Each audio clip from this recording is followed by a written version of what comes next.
I'm making poles for a chicken fence that we're gonna set up.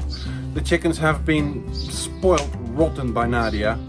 They have had the whole garden to themselves. That's what 1,000 square feet, 100 square meter or so for 3 chickens. But I can't have them roaming around when I'm at work here. Nadia's gonna leave this week. She's going back for work for 4 months, and I'm gonna kickstart myself doing the house. Haven't been doing enough. Yeah, not as much as I would like to the past 1 month and a half, but then, you know, it was Nadia's holiday and I guess I could use a holiday myself as well. So from next week I'm going to kick myself under the behind and then really start working again. So I'm creating now a pen, a larger pen than just a chicken coop for the chickens to go during the day when I'm working.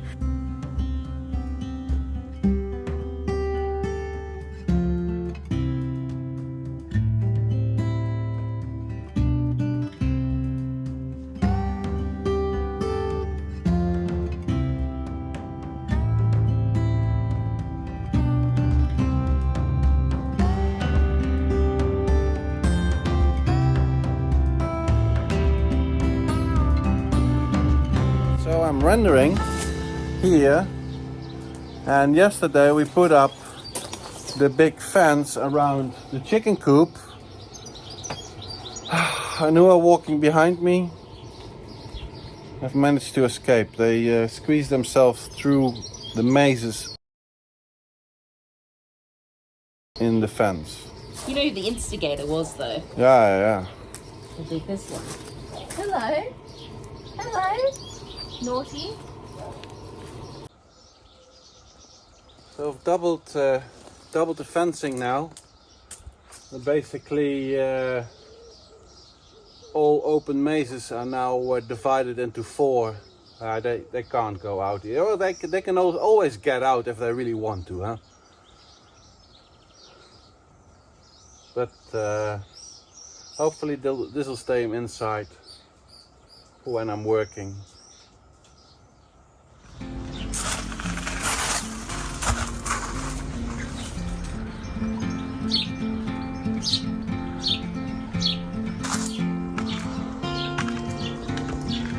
So yeah. Is this from now on I don't know, the approach?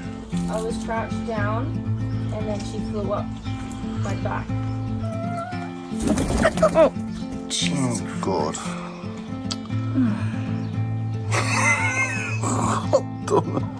Hello.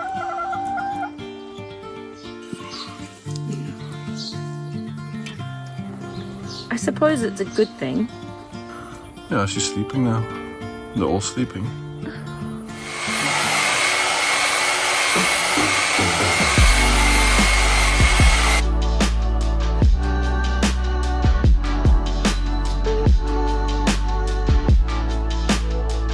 So the problem I had with this wall is I rendered it and then I left because I had to go and drive to Genoa, pick up Nadia. That wasn't really planned the way it happened, but basically I could not scrape, wire brush a pattern in the still sort of moldable rendering.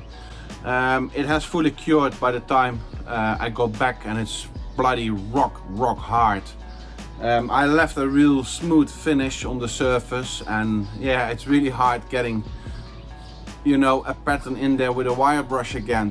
So I bought this this device, and this was on my wish list for a long time. It's like a huge big brush, and you can do all sorts of things with it. Initially I wanted to buy it to brush wood, and what you get then is that it brushes out the soft part of the grain of the wood and it leaves the hard part, and you get a real nice visible and touchable grain in the wood, which is soft and smooth. And that's a nice way, I think, of restoring old wood. So that's why I wanted it, but eventually I bought it to brush some sort of pattern back into the rendering. It's working really well. It's really heavy and dirty work, but so far so good. We'll just continue on.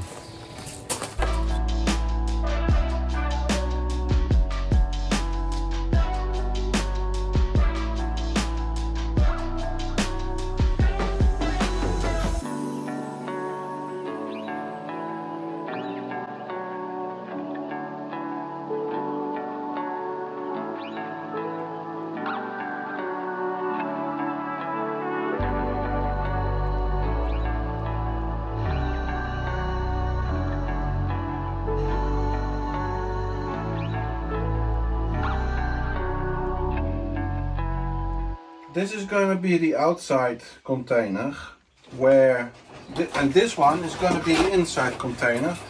We're going to make holes in here and the worms are going to sit in here, and then the juice from the worms will drip through this container into this container and collect in this container and then exit the container via the hose, and the hose will go into a bottle just to collect the juice, and then the transparent bottle will show us immediately how much juice there is, and we can deposit that in the garden, right? Because that is fertilizer. So I'm just going to cut a piece of hose and then we're going to cork it in. Just melting some holes into this plastic box so that our worm farm tray can drain into the box below. Okay. The wonderful worm juice. So we're heating up this screw and then using it to melt holes, because this plastic is too weak for us to just drill holes in. It'll just crack. So this is the top bucket. We've just put a whole bunch of holes in. Don't know if you can see them. All the way through the bottom and at the top for aeration, and the bottom so that the juices from the composting mix and the worms and everything can drip through into the bottom tray for collection. So we've done all these holes. We've put in some like fly screen mosquito netting just to prevent the worms from falling through the holes in the soil. And now we're about to put in our bedding. And then what we'll do is layer that. So we'll do the bedding at the bottom, and then we'll do some soil, our compost bits and pieces, and then we're going to do a worm blanket, which is just like a really damp, it can be damp newspaper, it can be like a damp cloth, like hessian bag, or you can get them specifically made for that, but we're not doing that. Okay, we're just going to use some damp cloth. We're doing the worm farm project because we want to create worms to feed to our chickens. We want to compost our food scraps. And then we can use the worm castings, like the worm poop, as fertilizer in the garden. It's basically gold. Cool. And then the liquid that comes out is called worm juice or leche or something. Right. It's liquid gold. Compost tea. Cool. And it's really great for the garden. Okay. So what you got now?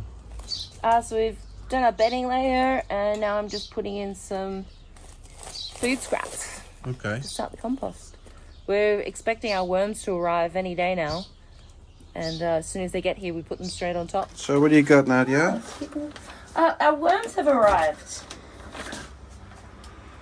Can you see them? Wormer lombris, made in France.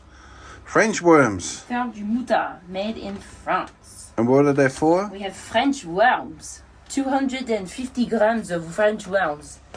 They're for our compost bin, for our worm farm. For the worm farm. I keep getting them confused. Next week we will get a compost bin. Next week we'll pick up a compost bin, which is offered to us by the local council, which is cool. But we've made our own worm farm. Cool. So these little worms are going to go home in a moment. Okay. And not be fed to the chickens, huh? Or maybe a few, but not many. They will be fed to the chickens. Some. But most of them... They're treats for the chickens. They're not part of their diet. They're just treats. Yeah, okay. Let's go show them their new house. Yeah. In our worm farm, we've got 2 layers. The bottom layer is there to collect like water and like the worm juice that drips down through the soil. In the top, with the holes in the bottom of the top tray, which has got a mixture of like soil and food scraps, and we've made what's called a worm blanket out of this like horsehair wool blanket. Anyway, that's supposed to be made damp so that it helps to retain the moisture. I'm gonna put our worms in. Yeah. With some more food scraps. Okay. Banana peels on top.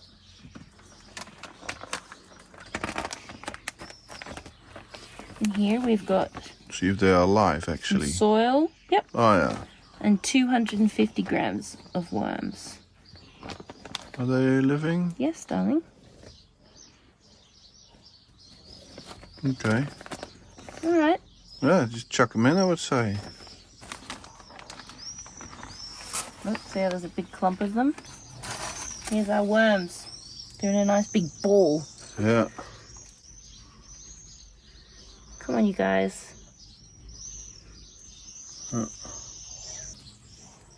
See? Yeah. Big ball of worms.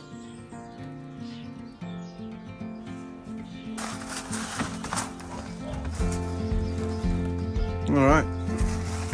Chuk chuks!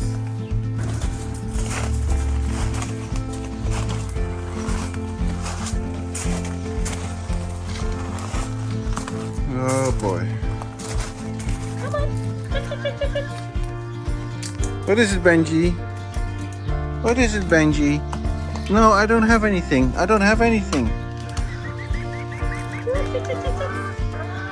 What's happening over there?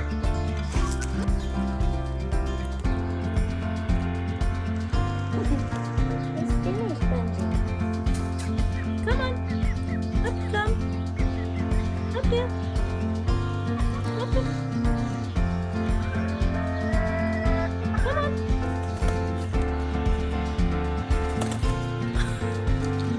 Come on. Hey, hey. Hey, hey. Hey, hey, big Benji's not one. She doesn't.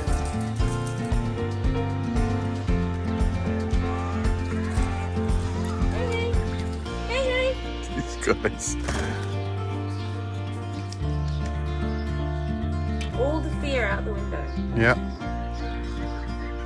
Muffins doesn't normally really like getting touched. She'll endure it, but she's not really happy about it. Whereas Hey Hey loves being petted and she'll come and climb up on you, you know? Tuk tuk. Hey Hey. Oh, look at that one. Wow. Beautiful.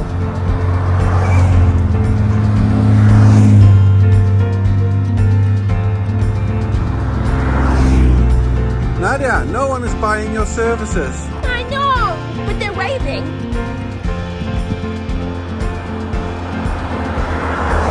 Waving's nice. Ah, the most beautiful one of all. Yay! Ah, Superman Deux Chevaux, my favorite. I want to be in it.